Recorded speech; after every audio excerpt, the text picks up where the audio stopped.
Don't Beg Now, a short story about Aisha Dabiri, a colorful character who is the victim of rape, symbolizes the happenings about rape in the society.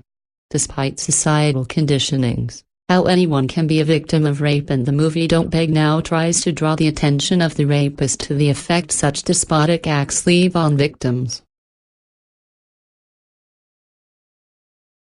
And let's start a conversation, and I think that was the right play.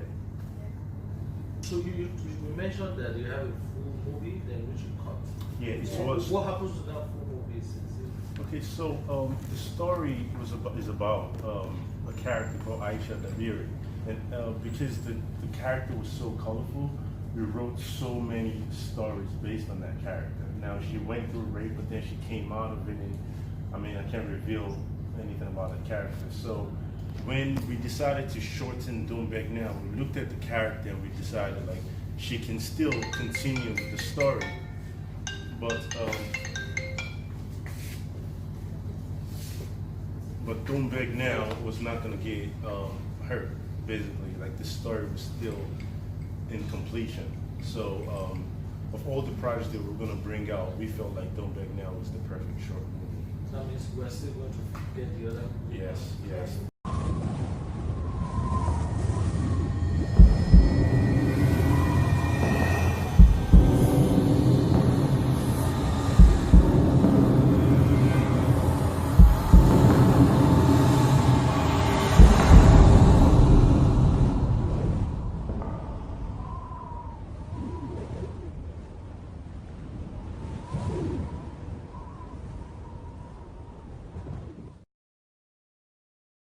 Don't Beg Now focuses on the offender and not the victims, which is best referred to as thought-provoking and controversial. Don't Beg Now, shot in Egbeda, Lagos, took 2 months of planning and had low-cost implications because it was handled strategically. This short movie purges the emotions of viewers from sadness to laughter and fear.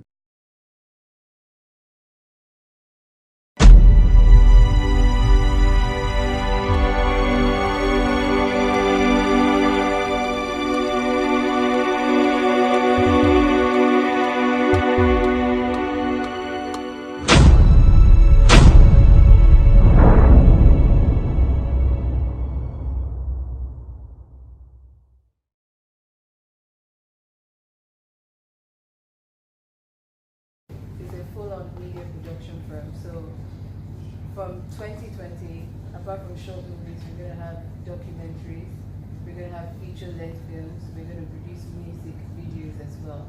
So anything media, anything visual, that's what QRTV does. Okay, you did this job, and then yeah. I would just like to find out. Okay. This is not the first time we're having works around rape. Okay, There's been so many workshops, seminars, whatever production. And your assessment, do you think we're getting results, or is it like we're just talking and we're still happy the rate is going on? What's the situation like? Let me touch on that. I feel like that is where she contacted me, because I'm almost an alien to the society, so I look at it from a totally different perspective. I feel like it's a societal problem. I don't necessarily understand the blame game, because I'm a historian, so I kind of know there might be certain things that were not talked about that led to this situation. So starting the right conversation, what was important for me, like the story that we were Don't Beg Now, the guy is not like the typical rapist.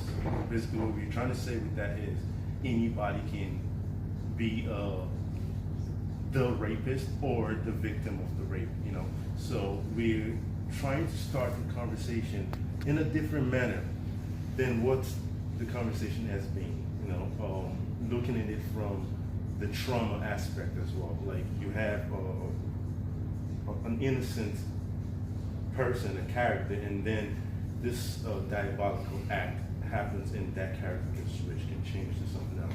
So we're trying to cater to even the attacker as well. Like, yo, before you do this, you have to realize not only are you doing this for the satisfaction of your pleasure, you're going to ruin and change that person's life. And that's going to be on you. So it's that kind of conversation we're trying to start. Don't beg now. How did you arrive at that time? All right, okay, so, I mean, truthfully, we had the story down and we were thinking about, what do we call it? And I literally just said, don't beg now. And she just kept on repeating it. And she was like, yeah, I think that's what it is. Because the story was basically like, when a rapist is being caught, right? That's when the rapist starts begging. But then we don't focus on the begging that happened before the rape. The woman was begging, but we're not focusing on that. But now it's more like, all right, turn the other cheek, you know. I get the religious, spiritual aspect of it, but what we're saying is don't beg now. Like, you've already committed a crime, don't beg now. And we also, just to add to that, we also interviewed or talked to several people who have gone through rape and sexual assault before we actually shot Don't Beg Now. And one thing that was synonymous with them was, like you said, the rapist or the criminal was always begging, and they're sick and tired of it. So don't beg now. Yeah. It just felt like the perfect title. So who featured? Do you have any known names, popular names? On the movie? Yes. No. So They're young, fairly unknown, I think. Was that the year? Okay, so when we started casting, we had two big names that were gonna shoot the movie. One had like a crazy schedule, and we had our own schedule. Now he's big, so there's no way we can make him change his schedule. So we're just like, you know what, we're gonna look elsewhere. And then she came up with the idea of just an open audition, just invite everybody. We had like, 200 people come in. And then the very last person that came in was this young girl, very innocent, high-pitched voice. And she murdered the role. Same thing with the guy. He came in and we just told him, we're gonna make you read these lines, but we want you on the floor, like literally imagining that you're bleeding or whatever. And he did that, no questions asked. And that's the beauty about working with the so-called unknown people. There's no ego involved. They want to understand the story as well. Yeah. Okay. Now, yes, nice idea. You know, but I have a question. Are you sure we are ready for this conversation? Because this is what happened to Lusola Dakolo eventually.